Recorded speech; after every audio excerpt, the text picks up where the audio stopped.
Hello everyone, स्वागत है एक बार फिर से आप सभी का आपके अपने ऐश चांद एकेडमी के यूट्यूब चैनल पर। मैं ज्योति दुबे, जैसे कि आप जानते ही हैं, डेली लेकर आती हूं आप सभी के लिए दोपहर के 1 बजे आपकी अपनी इंग्लिश ग्रामर की क्लास। और आज हम सीख रहे हैं वोकैब। आज हमारी वोकैब पर क्लास होगी बच्चे।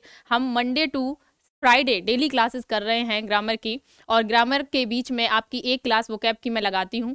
क्लियर? तो आज हम वोकैब सीख रहे हैं, डे है थर्सडे। तो चलिए एक बार सभी बच्चे एक बार आ जाएंगे, क्लास को शेयर कर देंगे, फिर स्टार्ट करते हैं अपना वंडरफुल ये सेशन। और इस सेशन में आज हम सीखेंगे वोकैब में वन वर्ड सब्स्टिट्यूशन, जो कि मोस्ट इंपॉर्टेंट है। उसमें ना सिर्फ आप वन वर्ड सब्स्टिट्यूशन सीख रहे हैं, मतलब अनेक पूरे शब्द के लिए, एक लाइन के लिए या एक ग्रुप ऑफ वर्ड्स के लिए आपको वन वर्ड बताना है। कि एक पूरी लंबी चौड़ी बात ना कहकर हम उस बड़ी सी बात को, एक बड़े से सेंटेंस को एक शब्द में क्या कहेंगे बच्चे, इसको कहते हैं वन वर्ड सब्स्टिट्यूशन। ठीक है? अनेक शब्द के लिए आपको एक शब्द देना है। ओके, हिंदी में ऐसे बोल देते हैं। तो जल्दी से आ जाइए, क्लास को शेयर कर दीजिए सभी लोग, और फिर स्टार्ट करते हैं अपनी ये क्लास। और हाँ, एक चीज आप सभी को बीच बीच में आंसर भी जरूर करना है कि आप ये जानते थे पहले या नहीं जानते थे। क्लियर? अगर जानते हैं तो जल्दी जल्दी से आंसर करेंगे। ओके, इमेज के थ्रू आपको सिखाने की कोशिश करूंगी। तो चलिए बिना टाइम वेस्ट किए ले चलती हूँ डायरेक्ट आपको क्लास के साथ।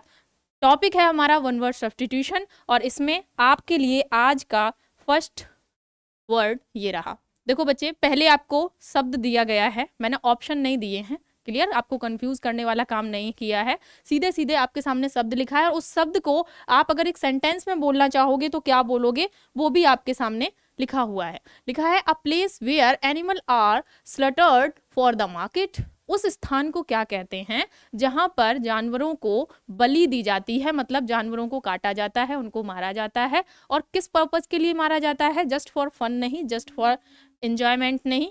क्लियर? किस लिए मारा जाता है बच्चे? तो इसलिए मारा जाता है कि वहां पर आपको मार्केट में सप्लाई करना होता है, बलि देनी होती है, इसलिए हम जानवरों को मारते हैं। ठीक है? ध्यान से समझिए। John West Midlands currently working in a pig abattoir. Clear? John एक व्यक्ति है, उसको हमने सेंटेंस में कैसे डिनोट किया है ये समझने की कोशिश करेंगे। आपके सामने सेंटेंस है कि इस वर्ड को वन वर्ड में हम क्या बोलेंगे, इतनी बड़ी लाइन को, कि उस मार्केट को क्या कहते हैं जहां पर जानवरों को काट कर उनको बेचा जाता है, उनकी बलि दी जाती है, उनको लोग खरीदते हैं जस्ट फॉर देयर मील। ठीक है? जो लोग नॉन वेजिटेरियन होते हैं वो लोग अपने खाने में जो यूज करते हैं, तो उस प्लेस को क्या कहते हैं? तो कसाई खाना कहते हैं, जहां पर जानवरों को काटा जाता है, मारा जाता है। ठीक है? ओके, एग्जाम्पल आपके सामने, जॉन वेस्ट मिडलैंड्स, जॉन जो कि वेस्ट मिडलैंड में रहता है, करंटली मतलब वर्तमान में काम करता है कहाँ पर? पिग अवेटर में। पिग अवेटर में काम करता है। इट मीन्स आपके सामने एक पिक्चर है, और इस पिक्चर में ऐसा दिखाई दे रहा है कि इधर साइड जो है जानवर होंगे, ये उनकी जगह है जहाँ पे उनको मारा काटा जाता होगा। ठीक है? और फिर यहाँ से जो उनका मीट होता है वो मार्केट में सप्लाई होता है, लोग उसको खरीदते हैं और अपने भोजन के रूप में यूज करते हैं, नॉन वेजिटेरियन। ठीक है? ओके, अब बढ़ जाएं आगे। तो वन वर्ड में क्या बोलेंगे? अवटर। क्या नाम देंगे? कसाई खाने को। ठीक है? आगे देखिए, नेक्स्ट सेंटेंस आपके सामने। बच्चे, मोस्ट इंपॉर्टेंट क्लास है ये, वो वेरी मोस्ट इंपॉर्टेंट वर्ड्स हैं वन वर्ड सब्स्टिट्यूशन, जो रिपीटेड हैं, लास्ट ईयर्स के एग्जामिनेशन में आए हुए हैं। ठीक है? और बार बार आएंगे आपके लिए। ठीक? देखिए, आप अगर उस पैटर्न को फॉलो करेंगे जो आपसे बार बार पूछा जाता है एग्जामिनेशन में, तो वो आपके लिए बेनिफिशियल होगा। आपको ऐसे तो बहुत सारी वोकैब है मार्केट में आपके पास, आप कंफ्यूज हो जाओगे, है ना, कि क्या पढ़ें और क्या छोड़ें। तो वो पढ़िए, वो सीखिए जो आपको एग्जामिनेशन में आती है, जो बार बार आपके एग्जामिनेशन में पूछी जा रही है। प्रीवियस जो आपके क्वेश्चंस हो चुके हैं, मतलब जो पेपर्स हो चुके हैं, उनको कीजिए, प्रीवियस सेट लगाइए, और वहां से जो वोकैब पूछी जा रही है उसको कीजिए, तो वहीं से आपके लिए क्वेश्चन फंस जाएगा। ठीक है? ऐसे अलग अलग बुक्स लेते घूमोगे कि कहाँ से वोकैब तैयार करें, तो बच्चे ऐसे बहुत सारा है वोकैब। वोकैब की कोई सीमा नहीं है, शब्दकोश अपने आप में भंडार है ना। लेकिन आपका एग्जाम कहाँ से क्रैक होगा? तो जो एग्जामिनेशन में क्या पूछा जाता है, क्या ट्रेंडिंग में है इस टाइम पर, अगर उस पर अपना ओरिएंट रखोगे, अपना माइंड फिक्स रखोगे, उस पर ओरिएंटेड चीजें करोगे, तो चीजें आपके लिए आसान हो जाएंगी। नेक्स्ट सेंटेंस देखो, सेकंड वर्ड क्या है आपके सामने? एब्डिकेट लिखा हुआ है। एब्डिकेट का मतलब होता है किसी चीज को स्वेच्छा से, अपनी मर्जी से त्याग देना, है ना, मतलब अपनी मर्जी से छोड़ देना। Okay, to give up a throne voluntarily. Voluntarily का मतलब होता है स्वेच्छा से या इच्छा से। बच्चे मुझे बता देंगे एक बार कि आपको पेन का कलर विजिबल है या नहीं है? होप सो दिख रहा होगा। ठीक है, चलिए एक बार कलर पिंक कर लेते हैं। इच्छा से या स्वेच्छा से, ठीक है, स्वेच्छा से। पिंक ज्यादा दिख रहा है ना, चलिए ठीक है, okay. He has abdicated his responsibilities and he should resign। आपके सामने सेंटेंस है, हम इस वर्ड को कैसे यूज करेंगे। देखो बच्चे, हो सकता है आजकल ट्रेंड बदल गया है, आपसे वन वर्ड सब्स्टिट्यूशन ऐसे नहीं पूछा जाता। कई बार क्या होता है, ये आप वोकैब भी सीख रहे हो ना, सिनोनिम एंटोनिम भी आ रहा है साथ साथ। कैसे, जैसे मान लिया एक सेंटेंस दिया और यहाँ पर उसने एक वर्ड को क्या कर दिया, अंडरलाइन कर दिया। ये वर्ड उसने सेंटेंस में अंडरलाइन कर दिया और फिर पूछेगा इसका करेक्ट सिनोनिम क्या है। तो अब यहाँ पे आपके सामने इसकी मीनिंग भी तो है। जब मीनिंग है तो आपको यहाँ से इसका मीनिंग भी क्लियर हो गया ना। जब मीनिंग क्लियर हो गया तो अब चाहे ये वन वर्ड में आ जाए, चाहे ये एंटोनिम सिनोनिम में आ जाए, अगर इसका मीनिंग मालूम है तो आप दोनों को टैकल कर लोगे, दोनों का आंसर लगा दोगे, है ना। तो इस टाइप से चीजें करो, केवल ये नहीं कि वन वर्ड सीख रहे हो तो केवल उन्हीं को रट लिया और अगर वही सारे वर्ड्स आपके सिनोनिम्स में आ गए तो फिर वहां पे नहीं कर पाए, है ना। ऐसा नहीं करना है। To give up a throne voluntarily का मतलब होता है स्वेच्छा से, इच्छा से, अपनी मर्जी से कोई चीज छोड़ देना, इसे हम बोलते हैं, ठीक है। तो एब्डिकेट का यही मीनिंग होता है और सेंटेंस आपके सामने है, ही हैज एब्डिकेटेड, उसने त्याग दिया है। क्या त्याग दिया है, अपनी रिस्पॉन्सिबिलिटीज को, अपने जो उत्तरदायित्व हैं, ठीक है, अपनी जो जिम्मेदारियां हैं उनको छोड़ दिया है और ही शुड रिजाइन, अब उसको क्या कर देना चाहिए, अब उसको त्यागपत्र दे देना चाहिए, ठीक है। भाई हर व्यक्ति की अपनी लाइफ में कुछ ना कुछ रिस्पॉन्सिबिलिटीज होती है ना, हम आप भी निभाते हैं, हम अपनी ड्यूटी करते हैं। अब मेरी ड्यूटी है कि आपको सही पढ़ाऊं, आपको अपने गोल में सक्सेसफुल बनाऊं, है ना, आपको गवर्नमेंट जॉब पे लेके जाऊं, क्लियर, ये मेरी ड्यूटी है। तो इसी लाइन में, इस वे में हम कह सकते हैं कि मैं अपनी ड्यूटी अगर अच्छे से करूंगी, और करनी भी चाहिए हर व्यक्ति को, है ना, तो यही सेम चीज हर व्यक्ति के साथ है। लेकिन कोई ऐसा है जो अपनी ड्यूटी नहीं कर रहा है, अपनी रिस्पॉन्सिबिलिटी नहीं समझ रहा, तो इसका मतलब फिर ये है कि उसको छोड़ ही देना चाहिए वो चीज, क्लियर, जो वो नहीं संभाल पा रहा। ओके, तो यहाँ पे देखो आपके सामने फिगर है, चित्र लगा हुआ है और पिक क्या बता रही है कि ये व्यक्ति अपनी मर्जी से उठकर जा रहा है, इसको कोई जबरदस्ती नहीं बोल रहा है जाने के लिए। ओके, नेक्स्ट देखो। अच्छा, कमेंट जरूर करेंगे कि बात समझ में आ रही है या नहीं आ रही है। ऐसा नहीं होना चाहिए कि नहीं बस आए और थोड़ी देर के लिए जस्ट एंटरटेनमेंट के लिए क्लास को देखा और निकल लिए। ओके, ऐसे नहीं करना है, पूरी क्लास को लास्ट तक वॉच करोगे तभी फायदा मिलेगा, वरना नहीं मिलेगा। एक दो वर्ड्स फिर आपको लगता है अरे ये तो मुझे आता है बट फिर भी सीखो, ठीक है, दोबारा रिकॉल हो जाएगा तो क्या कुछ वॉमिट थोड़ी नहीं हो जाएगी उसमें। ओके, चलिए देखिए, एब्डिकेशन का मतलब होता है त्याग।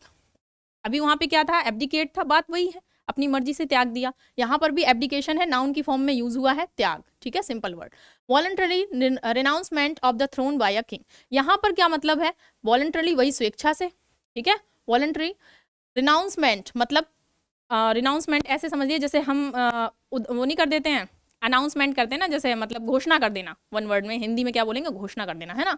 तो voluntary renunciation of the throne by a king, एक राजा के द्वारा अपना जो राजगद्दी है उसको स्वेच्छा से त्याग देना, ठीक है, किसकी वजह से, अपने पुत्र के लिए, ठीक। वो कह रहा है the king decided to abdicate in favour of his son, अपने पुत्र के लिए एक राजा ने राजगद्दी को स्वेच्छा से त्याग दिया, ठीक। तो दोनों वर्ड सेम सेम आ गए यहाँ पे देखिए फिगर है रेजिग्नेशन। अब रेजिग्नेशन, राजा अपने पुत्र को ऐसे रेजिग्नेशन तो नहीं देगा, ठीक, अपनी मर्जी से उसने अपने पुत्र को उत्तराधिकार दे दिया और उसके लिए अपनी गद्दी को छोड़ दिया, त्याग दिया, क्लियर। तो ये वर्ड एब्डिकेशन कई बार पूछा गया है और ज्यादातर सिनोनिम में आ जाता है या एंटोनिम में आ जाएगा, ठीक है। तो एब्डिकेशन का मतलब होता है त्यागना, और इसका अपोजिट क्या हो जाएगा, जब आप किसी चीज को अडॉप्ट कर रहे हो, किसी चीज को स्वीकार कर रहे हो, एक्सेप्ट कर रहे हो, ये सब, ठीक है।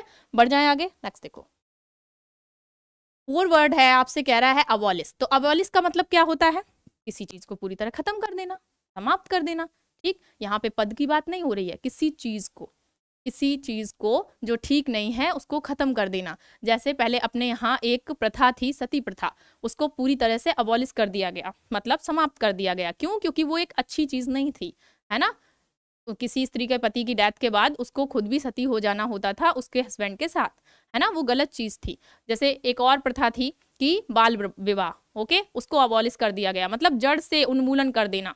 तो वन वर्ड में इसका मीनिंग क्या होता है, उन्मूलन कर देना। कैसे आएगा, do away with Holi, Holi मतलब यहाँ पर पूरी तरीके से किसी चीज को मिटा देना, समूल नष्ट कर देना। इसका प्रॉपर मीनिंग और क्या होता है, समूल नष्ट कर देना, ठीक है, मतलब मूल मतलब जड़ ना, जड़ सहित उखाड़ फेंकना, समूल नष्ट कर देना। ओके, ये भी इसका मीनिंग होता है बच्चे। अबॉलिश मतलब पूरी तरह समाप्त कर देना, समूल नष्ट कर देना, ये सब। He wish to control not to abolish them, कह रहा है कि उसकी इच्छा थी कि चीजें नियंत्रित हो जाएं, ना कि पूरी तरह समाप्त हो जाएं। अबॉलिश द मोनार्की, तो बच्चे मोनार्की का क्या मतलब होता है, राजतंत्र। ओके, मोनार्की मतलब क्या होता है, राजतंत्र। राजतंत्र मतलब राजा का शासन, समझ गए? राजतंत्र मतलब व्हाट? राजा का शासन, जहां पर राजा और राजा का बेटा ही बार बार क्या बनेंगे, मतलब राजगद्दी पर बैठेंगे, किसी और को कोई मौका नहीं मिलेगा, है ना, तो उसको बोलते हैं राजतंत्र। और यहाँ पर उसकी बात हो रही थी। तो अबॉलिश द मोनार्की, मोनार्की का शासन नहीं चलेगा भैया, क्या चलेगा? डेमोक्रेसी चलेगी, जो कि हमारी इंडिया में भी है, ठीक है। राजतंत्र नहीं चलेगा, क्या चलेगा? प्रजातंत्र चलेगा, लोकतंत्र चलेगा।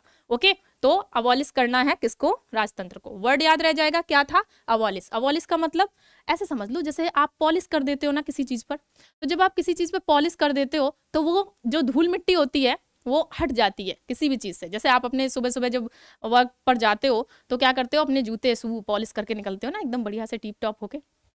तो ऐसा क्यों करते हो? ताकि उस पे जो पहले से धूल मिट्टी जो गंदगी छिपी लगी हुई है वो छिप जाए, वो हट जाए, है ना। तो उस चीज को उखाड़ फेंकने के लिए, उस चीज को हटाने के लिए प्रॉपर, तब आप उस पर अपने शू पर, अपनी सैंडल पर क्या करते हो? पॉलिश करते हो, है ना। तो पॉलिश से याद रखना अबॉलिश। ओके, आपको चीजें याद रहनी चाहिए, डजंट मैटर वो कैसे याद रहती हैं। देखिए वोकैब अपने आप में पूरा भंडार है। अगर आप चीजों को जोड़ तोड़ के नहीं सीखोगे ना, तो आपका माइंड क्या है, इसको सीधी सीधी बात नहीं याद होती। ओके, आपको सीधी सीधी चीजें नहीं याद होती।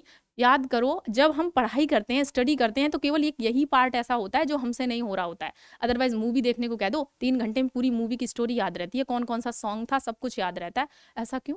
ऐसा इसलिए क्योंकि वहां पर आपके माइंड को एंटरटेनमेंट मिल रहा था।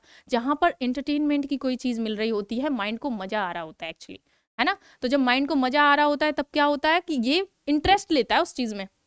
तो इसको जोड़ तोड़ कर चीजें सिखाओ। जब जोड़ तोड़ होगा, इसकी एक्सरसाइज होगी। जब इसकी एक्सरसाइज होगी तो ये कहेगा अरे हाँ, इसको इस चीज से ऐसे कनेक्ट किया था, ठीक, तो वो चीज इसके दिमाग में रह जाएगी, मतलब आपके दिमाग में रह जाएगी। क्लियर है? तो इसलिए चीजों को जोड़ो तोड़ो, इधर उधर से कुछ ना कुछ ट्रिक लगाओ।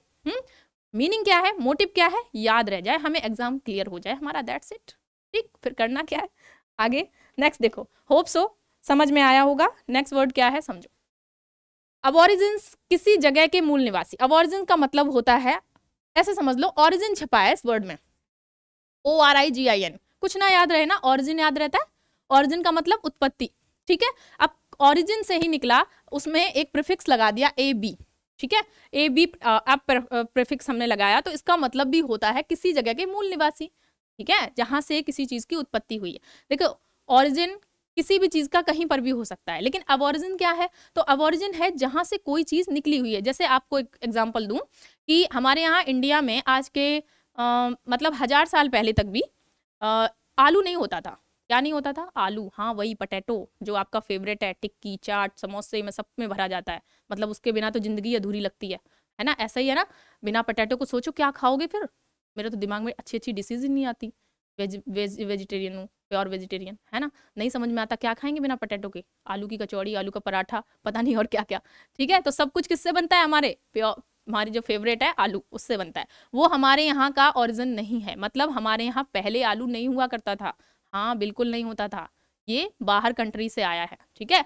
अब इसका ओरिजिन कहाँ हो गया है? अब तो यहीं पे उत्पत्ति होने लगी है। लेकिन अब ओरिजिन की अगर बात करोगे, मतलब जो मूल उत्पत्ति, जो जहाँ पे इसकी मतलब जहाँ पे ये पहले से था ऑलरेडी, हमारे यहाँ तो लाया गया, हमारे यहाँ था नहीं, ओके। तो वो उत्पत्ति वो कहीं और से आई, तो अबॉरिजिन वो प्लेस कहलाएगा जहाँ का मूल निवासी है। उसके बाद ओरिजिन तो फिर कहीं भी हो सकता है, उत्पत्ति फिर आप उसकी कहीं भी दोबारा कर सकते हो, ठीक है। तो अब तो हमारे यहाँ ही पैदा होते हैं और ना जाने कितने टाइप के होते हैं, ठीक है। अबॉरिजिन तो किसी जगह के मूल निवासी, याद रखोगे, ओरिजिन वर्ड छिपा है, कुछ रटना नहीं है, ओके। तो एक इसके लिए पूरे सेंटेंस में ये कैसे आएगा? ओरिजिनल इनहेबिटेंट, इनहेबिटेंट का मतलब निवासी, मूल निवासी, ठीक है, of a place. Original inhabitant, किसी जगह के मूल निवासी। ओरिजिनल मतलब जिसमें कोई भी कृत्रिम चीज नहीं है, प्राकृतिक, ठीक है, जो बिल्कुल अपने आप में एक्चुअल है। तो original inhabitant of a place को क्या बोलेंगे? किसी जगह के मूल निवासी के लोगों को वन वर्ड में क्या बोलेंगे? तो अबॉरिजिनेट बोलेंगे, ठीक है, अबॉरिजिनेट, ठीक है। अब एग्जांपल देखो, when I visited Brisbane, I met an aborigine whose people have inhabited Australia for thousands of years. वो कह रहा है when I visited Brisbane, Brisbane जब वो गया, एक स्थान का नाम है, जगह है अब्रॉड में, ठीक है। तो वो कह रहा है तो मैं वहां पे अबॉरिजिन से मिला। कहाँ के अबॉरिजिन से? कहाँ के मूल निवासी? इसका मतलब क्या हुआ? कहाँ के मूल निवासी से मिला वो? वो मिला उन लोगों से जो हुज पीपल, मतलब जिनके जो पूर्वज थे ना, उनके जो पूर्वज थे, हैव इनहैबिटेड, कहाँ के, ऑस्ट्रेलिया के थे, फॉर थाउजेंड्स ऑफ ईयर्स, मतलब जो हजारों सालों तक ऑस्ट्रेलिया के मूल निवासी थे, उन लोगों से जिनके पूर्वज मूल निवासी थे ऑस्ट्रेलिया के, उनसे वो मिला कहाँ पर, ब्रिस्बेन में। ठीक है, बात आ गई समझ में, होप सो समझ में आया होगा। आगे बढ़ जाए, जैसे ये देखो आदिवासी टाइप है ना, तो ये कहीं के मूल निवासी हैं, अब इनके आगे चल के पीढ़ियां कहीं की कहीं रहने लग जाएं, है ना, जैसे हम आप हैं, हमारा मूल निवास कहीं और है ना, और हम अपने वर्क के लिए, अपनी जीविका के लिए, अपने लाइफ स्टाइल को चेंज करने के लिए, अपने सपनों को पूरा करने के लिए, अपने देश के लिए कुछ करने के लिए हम कहाँ आ जाते हैं, अपने वर्क प्लेस पर, किसी अपने मूल निवास को छोड़कर, अपने इनहैबिटेंट को छोड़कर दूसरी जगह पर सरवाइव करने चले जाते हैं, है ना। लेकिन आप इनहैबिटेंट तो कहीं और के ही हैं, क्लियर। जैसे मैं भी आपको यहाँ दिख रही हूँ, मैं यहाँ की नहीं हूँ, क्लियर। चलिए नेक्स्ट बढ़ जाएंगे आगे। क्वेश्चन नंबर 6 आपसे क्या कह रहा है, समझिए। मैंने कहा एब्जॉर्प्शन, एब्जॉर्प्शन का मतलब होता है, एब्जॉर्ब बोलते हो ना, एब्जॉर्ब करना, एब्जॉर्ब मतलब ये तो सिंपल वर्ड है, सुना होगा, अवशोषण करना, किसी चीज को सोख लेना, सिंपल। ठीक है, सोख लेना मतलब अपने अंदर समाहित कर लेना। अब कैसे समझो, इसके लिए पूरा एक सेंटेंस लिखा होगा, the process by which plants take up minerals in solution through their roots, उस प्रोसेस को, उस प्रक्रिया को क्या कहते हैं, जिसके द्वारा जो प्लांट्स हैं, जो पौधे हैं, वो ग्रहण करते हैं क्या, अपना भोजन, पानी या मिनरल्स उनकी रूट्स के थ्रू। तो उस प्रक्रिया को हम क्या कहते हैं, वन वर्ड में, एब्जॉर्ब। ठीक है, उसी को हम एब्जॉर्प्शन कह रहे होते हैं। नाउन में अवशोषण है, ION जिस किसी भी वर्ड के लास्ट में लगा हो, समझ लेना उसका पार्ट ऑफ स्पीच बच्चे हमेशा नाउन होगा। ठीक है, इसमें कुछ भी फालतू की बात याद नहीं रखनी है, सिंपल फंडा है। बहुत सारे वर्ड्स बताऊंगी बट जब नाउन कराऊंगी तब। अभी के लिए इतना समझो। मैंने कहा अब्जॉर्प्शन वर्सेस, ये है एडजॉर्प्शन वर्सेस एब्जॉर्प्शन। ये नहीं समझना आपको, इतना समझना है, कोई भी चीज जब इसमें देखो, पानी आप ऊपर से डालते हो पौधों में, पानी तो वो नीचे कहाँ तक पहुंचता है, जड़ों तक। ध्यान रखना, पत्तियों को पानी दोगे वो जड़ों तक नहीं जाएगा, पौधे में उतनी जान नहीं आएगी पत्तियों को पानी देने से, इसीलिए हम जड़ में पानी देते हैं, क्योंकि जड़ें जो हैं वो नीचे से पानी का अवशोषण करके फिर उसको सारे जो उसके फूल पत्ते और जो उसकी जितनी भी टहनियाँ, उसके जितने भी पार्ट हैं आपके प्लांट के या पेड़ के, उन सभी में पहुंचा देती हैं। ठीक है, तो अब्जॉर्प्शन कहलाता है बच्चे। ठीक, आसान था। नेक्स्ट वर्ड जाते हैं, आगे देखो। नेक्स्ट वर्ड है आपके लिए एब्स्ट्रूज।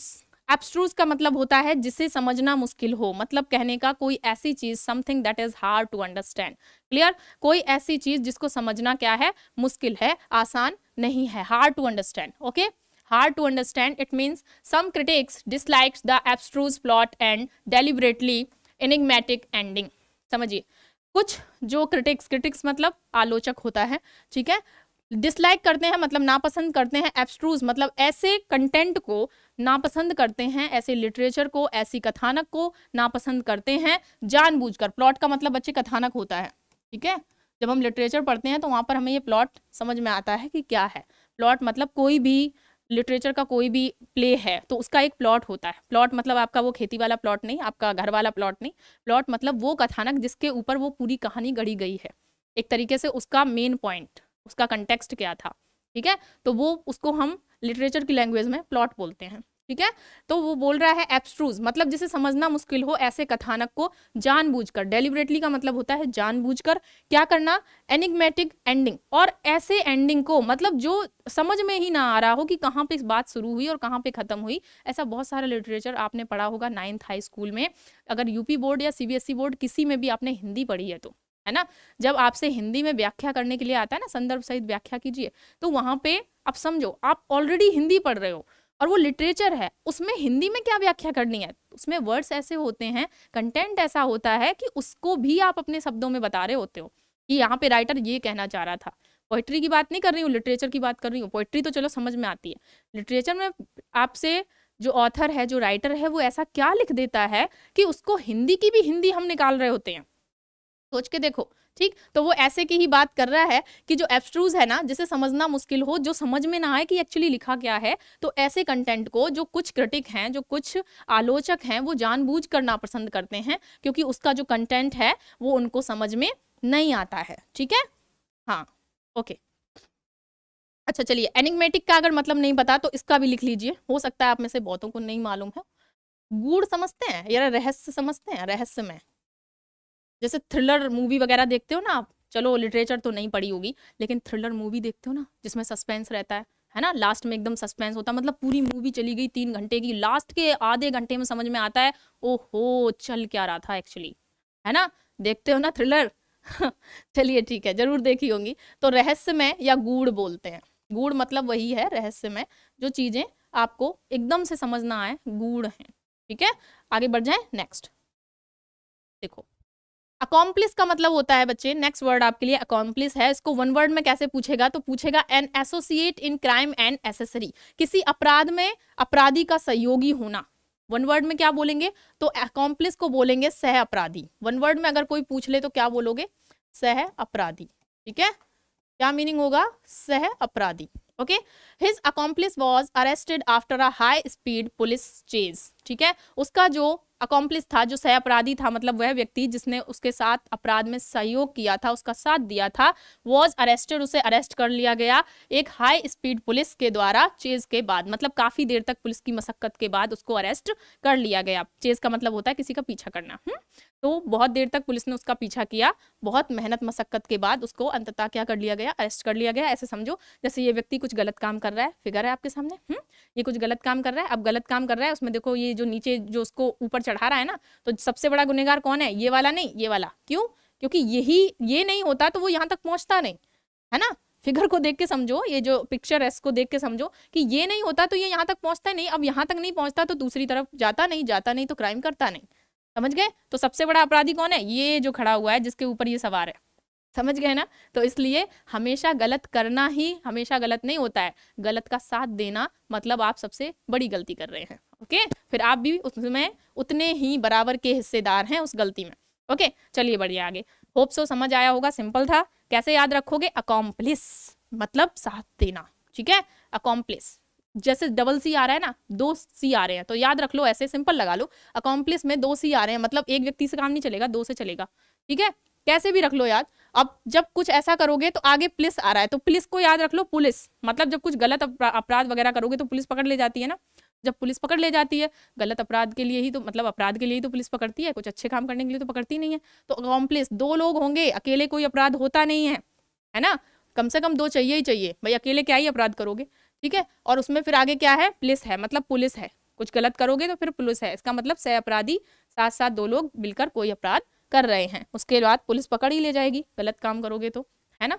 नेक्स्ट देखो, क्वेश्चन का आंसर लगाएंगे सभी, तब तक समझो। आ जाओ वापस।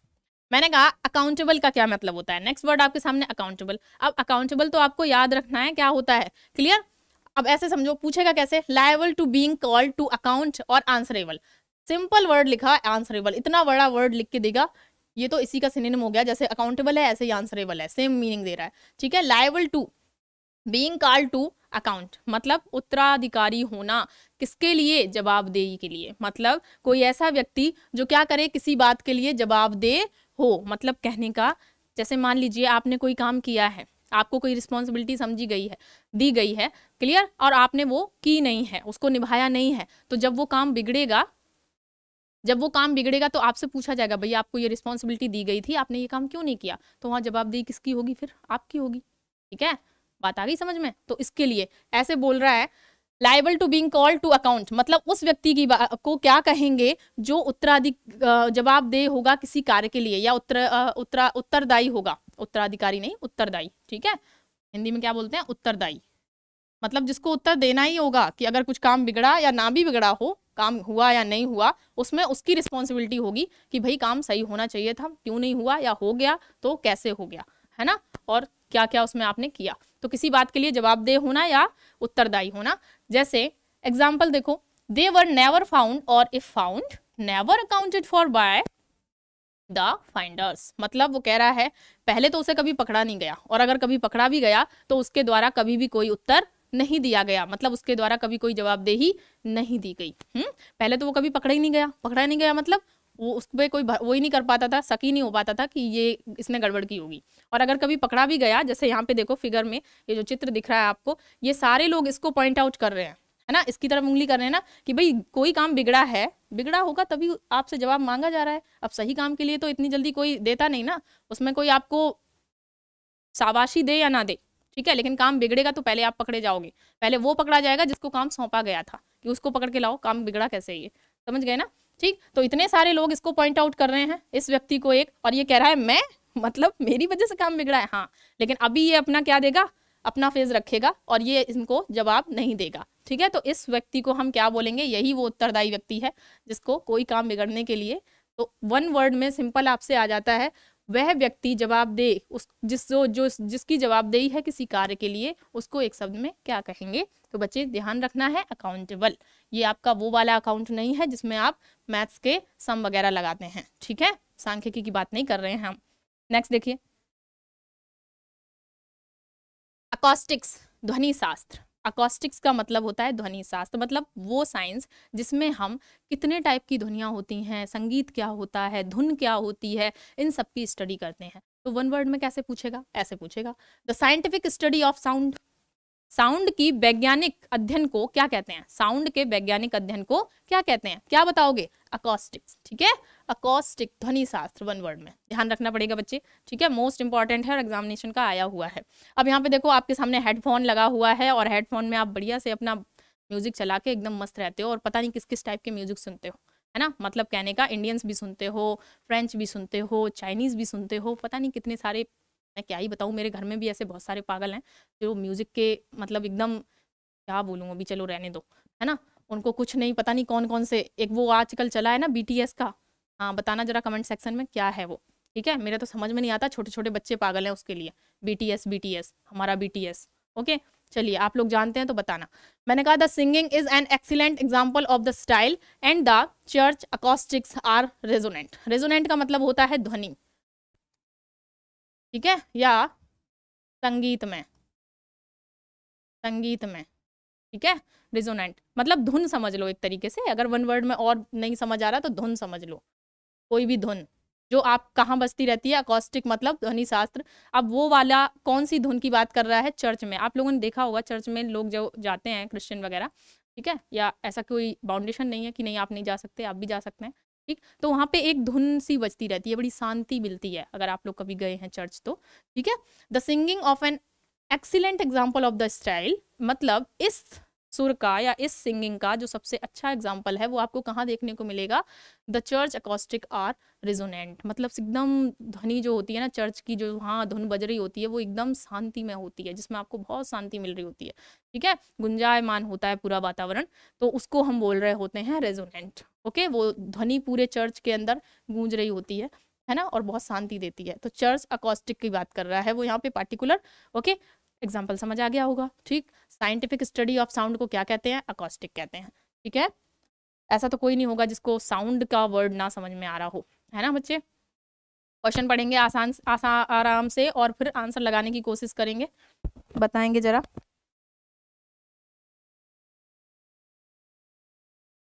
नेक्स्ट देखो क्वेश्चन नंबर 11। देखो, एक्चुअली वह व्यक्ति जो बच्चा ये प्रोमियम नहीं है, ये प्रीमियम है, ठीक है, प्रीमियम, हिंदी में भी लिख लेना प्रीमियम। वह व्यक्ति जो प्रीमियम की राशि तय करता है उसको हम एक्चुअली बोलते हैं, वन हु कैलकुलेट्स प्रीमियम, ठीक है, वह व्यक्ति जो ये बताता है कि आपका जो भुगतान राशि होगी वो कितनी होगी, ठीक। देखो यहाँ पे अकाउंट चल रहा है पूरा, उनका मिलाओ कितना कितना हुआ, दो लोग आपस में काम कर रहे हैं ना, मतलब किसी का अकाउंट देख रहे हैं कि उसके ये कितनी प्रीमियम इसका आएगा, ठीक है, मतलब कितनी भुगतान, वन वर्ड में क्या बोलते हैं, भुगतान राशि, भुगतान राशि,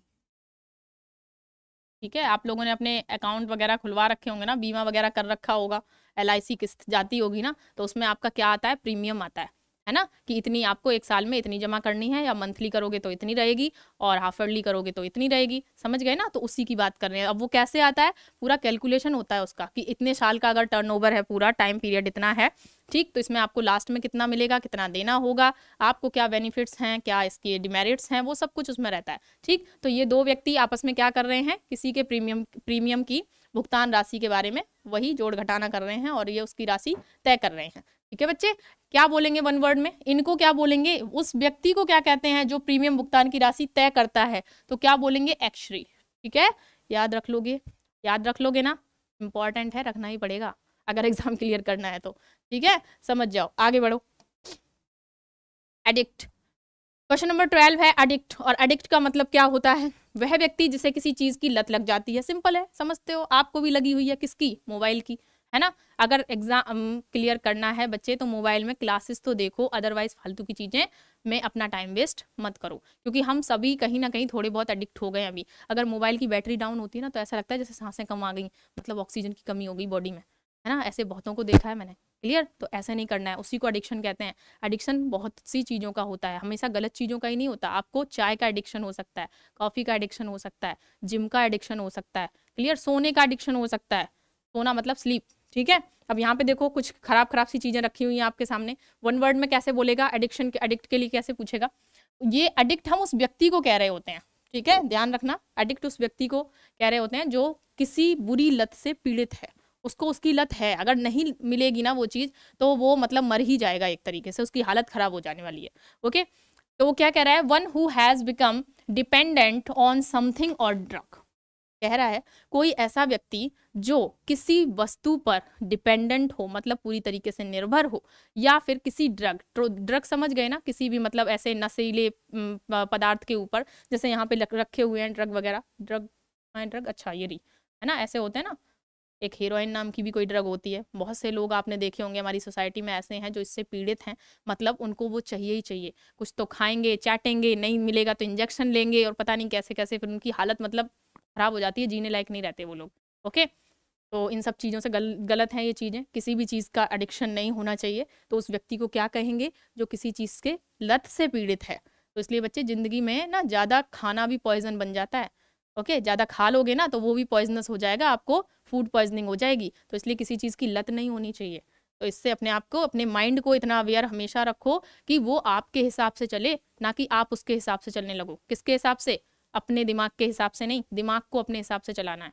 ओके, कई बार हम रोबोटिक हो जाते हैं एकदम, हमें पता ही नहीं होता एट दैट मोमेंट हम कर क्या रहे हैं, दिमाग में जो आया वो करने लग गए। भाई सोचो, इतने अवेयर हमेशा रहो कि जिस वक्त जो बोल रहे हो, जो एक्ट कर रहे हो, वो पूरे होशो हवास में कर रहे हो या नहीं। ठीक है, एक मशीन नहीं हो आप। ओके, तो चलिए, ये तो हो गई ज्ञान की बात, और बहुत अच्छी ज्ञान की बात है, इसको जरूर मानेंगे, हंसी में नहीं लेंगे। ठीक है, तो ये सारी चीज़ें बिल्कुल अवॉइड करोगे। वैसे ही ऑलरेडी आपके जो इन्वायरमेंट है उसमें इतना पॉल्यूशन है कि आप सांस जो ले रहे हो ना, उसमें वैसे ही हमारे फेफड़ों का हाल बुरा हो रखा होगा अंदर, है ना, क्योंकि इतना ज़्यादा पॉल्यूशन है, खासकर दिल्ली एनसीआर की तो पूछो मत, है ना। तो ऐसे इतने ज़्यादा पॉल्यूटेड एरिया में आप रह रहे हो और ऊपर से और ये पॉल्यूशन ले रहे हो, तो सोचो जानबूझ के अपनी मौत को गले लगा रहे हो ना, है।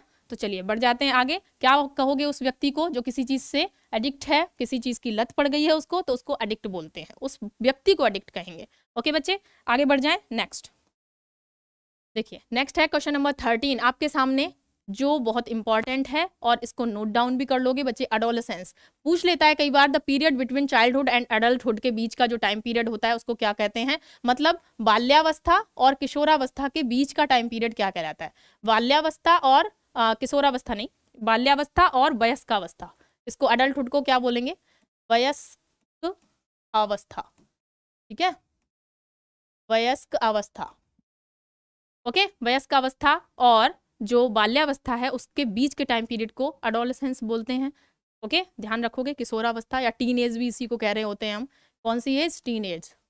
अब टीन एज क्यों कह रहे हैं, क्योंकि ये 13 के बाद से आपसे पूछ रहा है, 13 से लेकर और 19 के बीच का ये टाइम पीरियड होता है। और यही पूरे, अगर हम रोमन की बात करें, जो हमारी रोमन काउंटिंग है उसकी बात करें, रोमन नंबर की बात करें, तो इसी में क्या आता है, 13 आता है, मतलब 13 से लेकर और 19 तक। अब आप इसके बीच के जितने भी वर्ड्स बोलेंगे ना, ओके, उसमें टीन आएगा, तो हम इसी को टीन एज कह रहे होते हैं। ये इंग्लिश की प्रॉपर टर्म नहीं है। ओके बच्चे, ध्यान रखना इस चीज़ को। तो टीन एज भी बोल देते हैं, ऑप्शन में एडोलेसेंस ना हो तो टीन एज हो तो उसको करेक्ट कर देना।